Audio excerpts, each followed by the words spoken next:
الرحمن الرحيم. الحمد لله رب العالمين، والصلاة والسلام على سيدنا محمد وعلى آله وصحبه أجمعين. اللهم علمنا ما ينفعنا وانفعنا بما علمتنا وزدنا علما والحقنا بعبادك الصالحين. دأب الحشوية في إقناع أتباعهم على أن المنهج الذي هم عليه هو مذهب السلف وطريقة السلف، وهو الحق المبين الذي لا يتعدد أبدا، على طرق معينة. منها مثلا ما إذا كانت العبارة محتملة فيحملونها على ما يوافق مذهب الحشوية.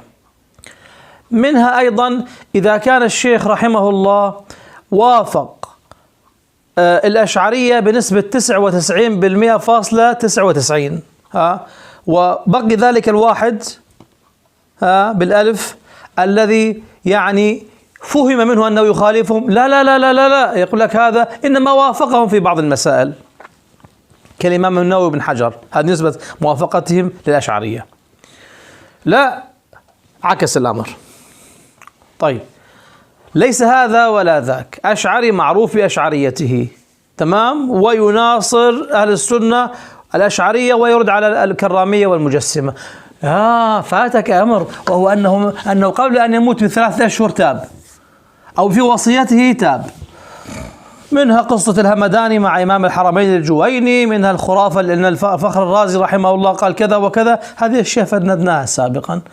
لكن حديث اليوم من هو شيخ الإسلام النووي، وقد كان القوم مضطربين فيه أشد الاضطراب. القضية محرجة جدا جدا. النووي رحمه الله قرأنا كتبه ونقرأ، يعني هو أشعري بنسبة 99% على الأقل، أقول على الأقل، لأنه لم يخالف الأشعرية في كلمة واحدة في الكتب. خذ مثلا صحيح مسلم، والصوفية أيضا، وفي بدايته في المقدمة ترجم بعض شيوخي في الإسناد يقول جاور الصوفية فنفعه الله ببركاتهم، هذه في البدايات. يعني تلميذ ابن عطار يقول عنه قطب، يقول ما مات حتى قطب، من أقطاب يعني الإمام النووي. طيب،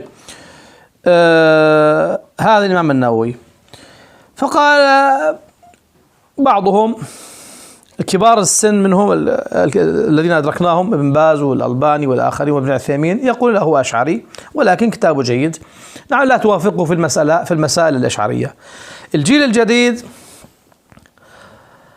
أمس جاءني تسجيل أحد الشيوخ السلفية يقرأ عليه شخص يقول قال الإمام النووي رحمه الله تعالى، قال لا قف، روينا عن الشيخ بن باز أنه يقول لا يجوز أن تقول الإمام النووي، قل الحافظ النووي، الحافظ النووي. بس عندي مشكلة هنا الآن، وهي ماذا؟ أن الشيخ المحدث أبا إسحاق الحويني قال هو ليس محدثا النووي، يعني لم يعطيه رتبة محدث. طيب كيف ابن باز يجعله حافظ؟ وحافظ رتبة عالية جدا. طيب ما هو يأخذ الأول الابتدائية اللي هي محدث، بعد ذلك يأخذ الدكتوراه التي هي حافظ.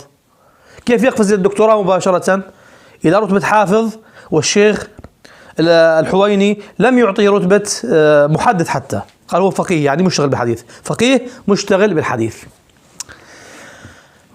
بعض الإخوة الدراويش في الكويت، وهؤلاء يعني الحقيقة أبسط أنواع الوهابية، وهابية الكويت مع الأسف الشديد. لماذا؟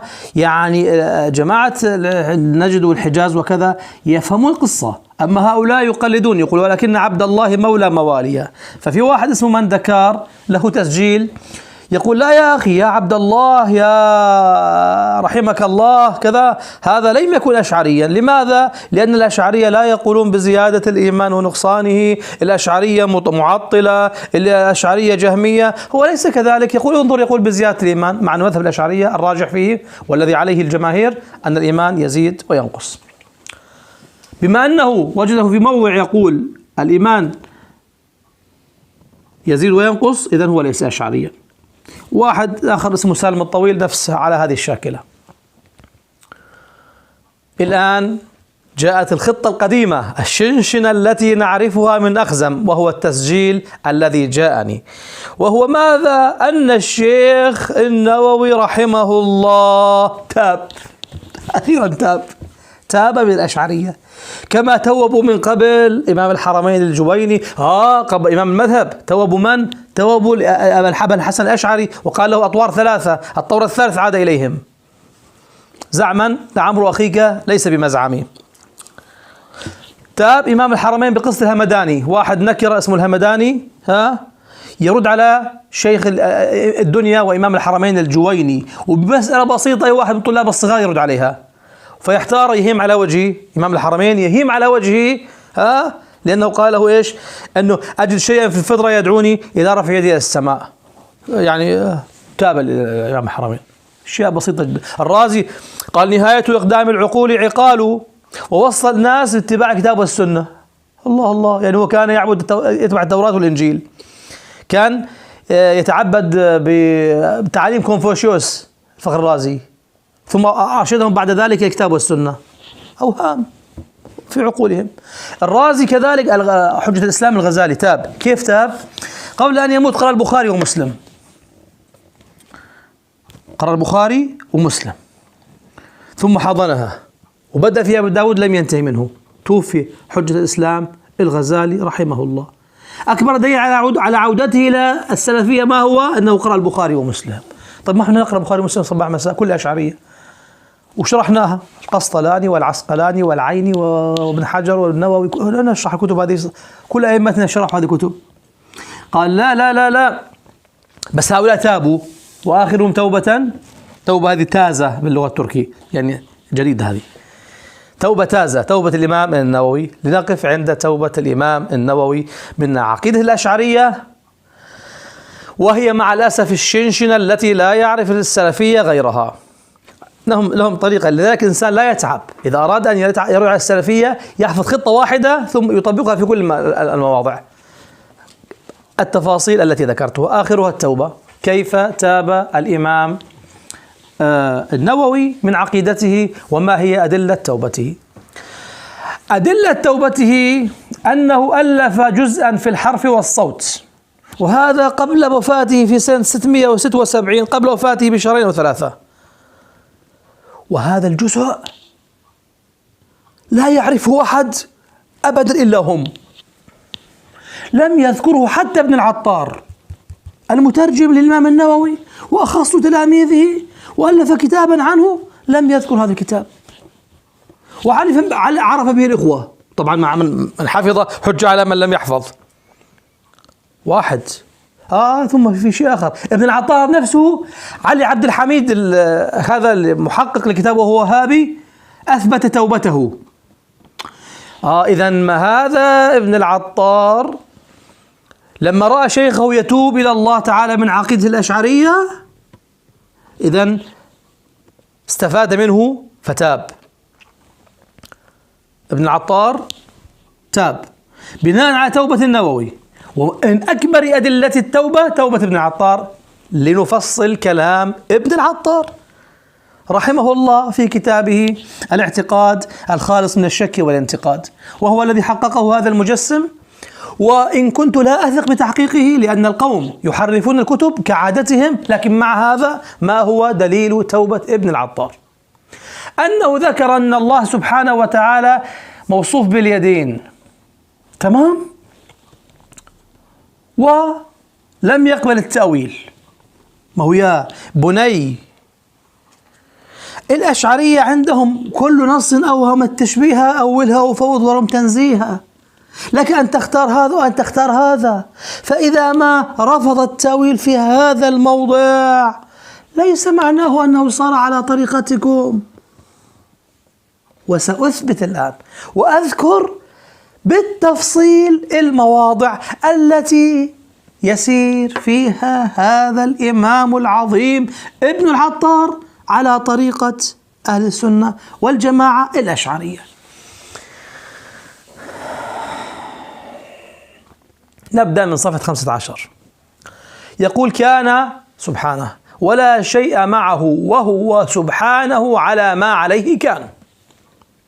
طبعا هذا المذهب كما تعلمون جيدا وبينا أن ابن تيمية يرفضه. هذا فيه إشارة إلى ماذا؟ إلى تنزيه الله تعالى عن المكان واضحة، لأن الله لم يتغير، لأن الأماكن حصلت. والوهابية يعيبون هذا المذهب ويعدونه مخالفا لمذهب السلف. واحد. اثنان، الشيخ ابن تيمية يرفض هذه الرواية الصحيحة كان الله ولا شيء معه. يرفضها لماذا؟ لأنها تؤدي إلى حدوث الكائنات، وأن الله تعالى كان ولا شيء معه. إذن هذه مخالفتان لمذهب ابن تيمية في موضع واحد. ثم يقول في نفس الصفحة: واحد في ذاته، واحد في صفاته، واحد في مخلوقاته. الله الله الله، هذا التوحيد الأشعري، هذا الذي تعيبونه صباح مساء وتقول هذا وتوحيد، هذا نفس توحيد الربوبية، لا يقدم ولا يؤخر. وعندكم التقسيم الثلاثي الألوهية، ايش الربوبية، الأسماء والصفات، وتقول هذا مذهب السلف لم يقترحه ابن تيمية. إذن الشيخ لم يسمع بكلام ابن تيمية، لو يعني كان بعده لأخذه وترك توحيد الأشعرية. دعك من هذا. أيضا في صفحة 16 الصفحة التالية ماذا يقول؟ كان موجودا سبحانه قبل وجود الخلق، ورازقا قبل وجود الرزق، خالقا قبل وجود الخلق، رازقا قبل وجود الرزق. أليس هذا الذي تسمونه تعطيلا؟ ألستم يا معشر الوهابية بدءا من ابن تيمية إلى ابن تيمية حشوي، هم يعني لا يقولون ابن تيمية وهابي، لا، يعني طريقة واحدة. ألستم تقولون إن هذا يلزم منه تعطيل للباري سبحانه وتعالى حينما يكون موجودا قبل الخلق، وخالقا قبل الخلق، ورازقا قبل الرزق؟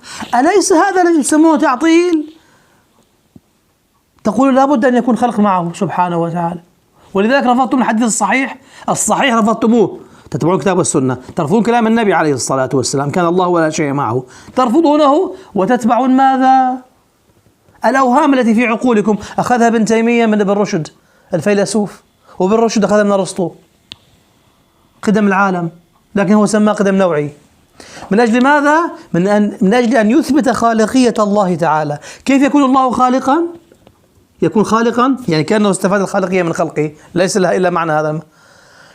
تقول إذا لم يكن خالقا، والمساكين فاتهم شيء بسيط جدا من أساسيات علم التوحيد، أن الله ليس في مكان وليس في زمان. إذا الله لم يمر عليه زمان معطل على الخلق، لم يمر عليه زمان كان فيه معطلا. لماذا؟ لأن الله لا يجري عليه الزمان للأكوان، والله تعالى خالق الأكوان، الله خالق الأكوان. إذن كان موجودا قبل وجود الخلق، ورازقا قبل وجود الرزق. هنا المحقق العجيب هذا المجسم تململ، لم يعلق عليها، لم يقل هذا موافق لاتباع السلف ورجع مخالف لاعتقاد ابن تيمية، قال فقط راجع شرح ابن أبي العز المجسم، يكفيه هذا. طيب، ألستم تقولون صباح مساء الأشعرية لم يثبتوا إلا 7 صفات؟ ألستم تقولون هذا وهي صفات المعاني؟ ونحن نقول هذا كذب. لا، الأشعرية أثبتوا كل الصفات لكن يدرسون هذه الصفات ال7. ألستم تقولون هذا؟ وأن السلف الصالح عندهم صفات كثيرة. انظر ماذا يقول الشيخ في صفحة 17: وأنه سبحانه عالم بعلم، قادر بقدرة، حي بحياة، مريد بإرادة، سميع بسمع، بصير ببصر، متكلم بكلام. صفات معاني وصفات معنوية، نفس كلام الأشعرية ونفس طريقة الأشعرية ونفس عد الأشعرية للصفات. تاب في نفس الصفحة، لا تقلبها، في صفحة 17 ماذا يقول الشيخ ابن عطار؟ يقول ولا يحده سبحانه حد. ألستم يا معشر التيمية المجسمة تقولون إن الله سبحانه وتعالى محدود من جهاته ال6؟ يقول لا يحده حد. ألستم تعيبون الإمام العظيم الطحاوي صاحب العقيدة الطحاوية حينما يقول تعالى عن الحدود والغايات؟ ألم يرد عليه ابن باز وابن عثيمين والفوزان وكل المجسمة هؤلاء؟ ألم يردوا على الشيخ الطحاوي رحمه الله وهو يذكر إجماع السلف بأن الله تعالى عن الحدود والغايات؟ والشيخ رحمه الله من الآن يقول بلا حد، لا يحده سبحانه حد.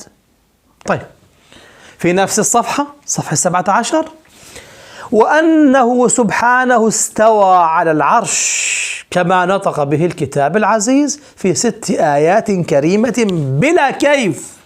الله الله الله الله، اسمع اسمع اسمع، استوى بلا شك. ما هو أمثال من ذكر والطويل ولا هؤلاء البسطاء سيقول لا لا لا لا، الأشعرية يقول الله لم يستوي، ومن قال أن الله لم يستوي؟ الله استوى سبحانه، هذه صفة فعل لله سبحانه وتعالى. الرحمن عرش استوى بلا شك، وهي صفة فعل ثابتة لله سبحانه وتعالى، جاءت بالفعل الماضي وليس صفة ذات، لأن صفة الذات لا تحدث، والكائنات حادثة، والله كان ولا شيء معه. وأنه سبحانه استوى على العرش كما نطق به الكتاب العزيز في 6 آيات كريمة بلا كيف. ألستم أنتم الذين يقولون كلمة بلا كيف هذه غير صحيحة، وهي التي صحت عن السلف، تقولون يعني بلا كيف نعلمه؟ ألستم تقولون تختارون الرواية والكيف مجهول، وهي ليست الرواية الأصح، هي رواية ضعيفة، والرواية الصحيحة بلا كيف وكيف عنه مرفوع، كما فصلنا ذلك في تسجيلات كثيرة وكما رواه البيهقي وغيره. أليس هذا يخالف مذهبكم يا حضرات المجسمة؟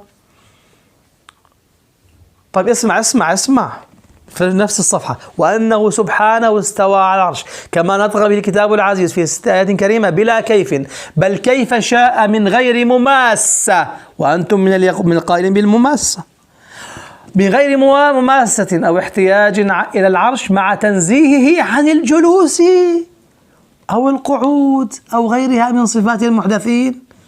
ألستم من يقول الرحمن استوى معناها جلس؟ ألم تطبعوا كتابا عنوانه هكذا وأن الله جالس على عرشه؟ ألم تفعلوا هذا؟ والشيخ يقول ماذا؟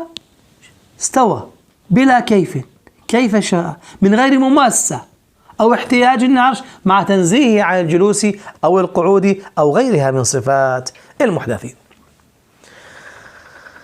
هنا تململ المحقق فقال في الهامش: منهج السلف، ما السلف يعني ابن تيمية، مو السلف المجسم ابن تيمية. منهج السلف في صفات الباري سبحانه النفي المجمل والإثبات المفصل، بخلاف ما أورده المصنف رحمه الله في رسالته. إذن المصنف لا يسير على طريقة السلف المزعومة التي أسسها ابن تيمية في التدمرية بأن الإثبات مفصل والنفي مجمل. الشيخ في الإثبات ذكر 7 صفات، وفي النفي ينفي كل صفات المحدثين. إذن الشيخ رحمه الله ورضي الله عنه ابن العطار كان يسير على طريقة شيخه النووي رحمه الله التي ذكرها في شرح مسلم وفي غيره في صفحة 23، نقفز عدة صفحات.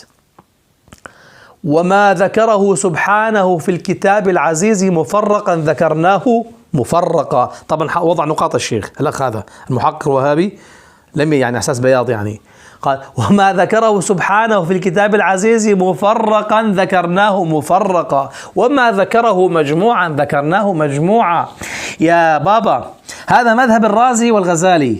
الغزالي في إلجام العوام نص على هذه القاعدة، أنه لا يجمع بين متفرق ولا يفرق بين مجتمع، وتبناها الفخر الرازي في كتابه أساس التقديس، أنه لا يجوز قطع النصوص عن سياقها. جاءت في 23 سنة في مناسبات شتى، وكل واحد معه ما يزيل إشكاله. أنتم جمعتموها بقطعها عن زمانها ومكانها وأحوالها وأسباب ورودها، فصارت مؤدية للتجسيم.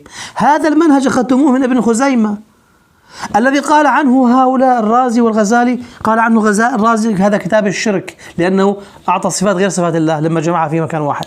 وقال عنه الإمام الغزالي أساء، أشار إليه إشارة وقال: وقد أساء من جمع كتابا سماه التوحيد. إذن هو يسير على طريقة حجة الإسلام الغزالي والفخر الرازي عدوكم الأكبر. نقرأ مرة ثانية نستمتع بهذا الكلام الجميل. وما ذكره سبحانه في الكتاب العزيز مفرقا ذكرناه مفرقا، وما ذكره مجموعا ذكرناه مجموعا، في صفحة 24 بعد الصفحة. الوجود الذاتي ثابت له سبحانه، والصفات ثابتة له سبحانه وتعالى أزلا، ووجود المخلوقين وصفاتهم منفي عنه سبحانه، فهو سبحانه قديم أزلي دائم سرمدي، والمخلوقون دائما محدثون. أليس ابن تيمية يقول إن الخلق كان دائما موجود مع الله سبحانه وتعالى حتى لا يعطل عن الخالقية، لكن يخلق ويفني باستمرار، يعني دائما الله تعالى باستمرار، يعني حتى لا يعطل عن الخلق. هذا يخالف يا أخي. لا. في بعدها بثلاث صفحات، في صفحة 27 ماذا يقول الشيخ رحمه الله؟ يقول: لانفراده سبحانه بوصف الوحدانية والفردانية لا يشاركه فيها أحد من البرية، لتعاليه سبحانه عن الحدود والغايات والأركان والأعضاء والأدوات، لا تحويه الجهات الست كسائر المبتدعات. نفس عبارة الإمام الطحاوي والتي يحددها الأشعرية أن الله ليس له جهة. الله ليس له جهة، وعندكم عقيدة الجهة أساس من أسس عقيدة السلف. لا تحويه الجهات، لا تحويه الجهات الست كسائر المبتدعات. في صفحة 28 قال: إذ لا يجوز عليه الجسم التجسيم ولا اختلاف الأحوال. ألستم تقولون بأن الله تعالى لم يرد في التجسيم شيء، لم يرد في منعه شيء؟ ألم يقل ابن عثيمين إذا استلزمت الرؤية الجسمية فلا مانع من ذلك؟ ألم يقل الشيخ ابن تيمية نفي التجسيم لم يرد؟ والشيخ ماذا يقول؟ لا يجوز عليه التجسيم ولا اختلاف الأحوال. ثم يستدل على ذلك: قال الباقلاني، قال الماوردي، قال القاضي عياض، عند ذلك حدث ولا حرج. هذا اسمه اصطياد في الماء العكر؟ لا والله، الاصطياد بالماء العكر قد تأتي رمية من غير رامي فتصيد فيها شيئا في الماء العكر، أما هنا اسمه عبث. هذا اسمه ماذا؟ ذبح على الشريعة الإسلامية. كيفما كان وضعنا اللصقة سميناها مذهب السلف وانتهى الأمر، أو على طريقة الشيخ هذا وليس الشيخ، هذا الفاسق أبو نواس: ما قال ربك ويل للأولى سكروا، ولكن قال ويل للمصلين. وجد الشيخ يختار صفة اليدين التي هي القول الأقدم عند الأشعرية ويسير عليه كثير منهم، فاستنبط من ذلك أن الشيخ لم يكن أشعريا. نعود إلى الإمام النووي رحمه الله وإلى التوبة المزعومة. أولا، الكتاب الجزء الذي طبعه الوهابية غير معروف، لم يذكره أحد من المترجمين للإمام النووي، وأساس أسس التحقيق أن تثبت نسب الكتاب. كيف عرف أنه الكتاب؟ قال: كما الإمام هذا الناسخ المزور أتى بصفحات من كتاب الإمام النووي التبيان والحقها بهذا، قال انظر، قال كما ذكرنا في هذا الكتاب، فجاءت بكتاب التبيان في آداب حملة القرآن. الكتاب يختلف عن أسلوب الإمام النووي، نقل كبير عن الأرموي، عن أبي العباس الأرموي، والإمام النووي ليس من طريقته هذا عادة كما في كتبه، يأتي نعم قد ينقل نصا طويلا لكن يلخصه ويعلق عليه ويعقب عليه. كذلك هناك استدلالات هشة ضعيفة ليست من طريقة الإمام النووي. الإمام النووي بالمرصاد حتى الأشعرية أصحابه، القاضي عياض يأتي دائما بكلامه كاملا ثم بعد ذلك يستدرك ويرد عليه. لم يكن إنسانا سهلا، كتاب مجهول النسب، يعني دعي. الدعي تعرفون ما معنى الدعي؟ لقيط وجدوه في الشارع فالتقطه إنسان فسماه فلان بن فلان، هذا اسمه لقيط. هذا كتاب لقيط، من كتبه أحد مجسم لا أدري. يعني هل يا ترى وأنتم تقولون إن الإمام ابن العطار قد رجع عن عقيدة الأشاعرة واتبع السلف، يعني حجة بهذه القوة لابن العطار حتى يبرهن لقومه الأشعرية الشافعية الكبار أن يا جماعة أنا على طريقة شيخنا، تخفى عليه، لا يذكرها في كتابه، والكتاب كتب بعد وفاة الإمام النووي أنتم اطلعتم على ما لم يقل الإمام النووي، أنتم اطلعتم على ما لم يقله ابن العطار. عيب، لأن حبل الكذب قصير. أكررها عدة مرات. إخواننا السلفية هؤلاء الذين كانوا يسيرون خلفكم كالببغاوات الآن تحرروا وصاروا يحققون ويدققون في كلامكم، وهذه الأشياء هي التي ستعيدهم إلى مذهب أهل السنة والجماعة الأشعرية، حينما يرون ذلك الكذب والتزوير والتدليس. تقويل الأشاعرة ما لم يقولوا، افتراض مذهب الأشعرية لا يعرفونه، كل النقائص الصاقها بالأشعري. نتوب من شئنا أن نتوبه من المشاهير ونضطر في ذلك الاضطراب، مرة نسميه حافظ، مرة نسميه محدث، مرة لا حافظ ولا محدث، مرة يكون تاب ومرة لم يتب. يا أخي عيب عليكم هذا. عودوا إلى المنهجية، لأنه بدأت مكشوفة. يعني هذه الرسالة التي وصلتني في يوم واحد من 3 أشخاص على الأقل قبل أن أنام، 3 أشخاص أرسلها لي، واحد من الحجاز، واحد من ألمانيا، واحد من اسطنبول. 3 أشخاص أرسلوا لي نفس الرسالة في ليلة واحدة. كانت في الزمان الماضي حينما كنتم تؤسسون لهذه البدعة كانت تحتاج إلى 2 حتى تصل إلى تلك البلاد. الآن في لحظة واحدة الزمان كشف أشياء كثيرة.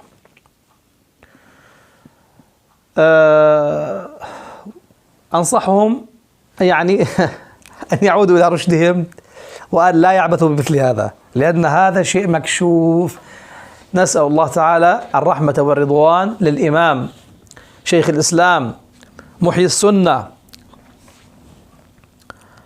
النووي رضي الله تعالى عنه وأرضاه، ولتلميذه ابن العطار الرحمة والرضوان، ونسأل الله جل جلاله أن يجمعنا بهم تحت ظل عرشه يوم لا ظل إلا ظله. وآخر دعوانا الحمد لله رب العالمين، وصلى الله على سيدنا محمد وآله وصحبه أجمعين.